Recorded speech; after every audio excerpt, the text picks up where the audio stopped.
अस्सलाम वालेकुम एवरीवन। तो मैं आपको पार्ट 1 में लाइन्स और कुछ बेसिक एलिमेंट्स के बारे में बताया था। आज पार्ट 2 में मैं आपको बताऊंगी इनकी प्रैक्टिस कैसे करनी। तो चलिए स्टार्ट करते हैं। सबसे पहले एक चूड़ी लेंगे और A4 साइज के एक पेपर लेंगे। अब चूड़ी की हेल्प से पेपर पे एक बॉक्स बनाएंगे।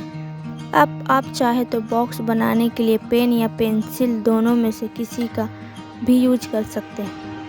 अब इसी बॉक्स के अंदर हम लाइंस और बेसिक एलिमेंट्स की प्रैक्टिस सीखेंगे।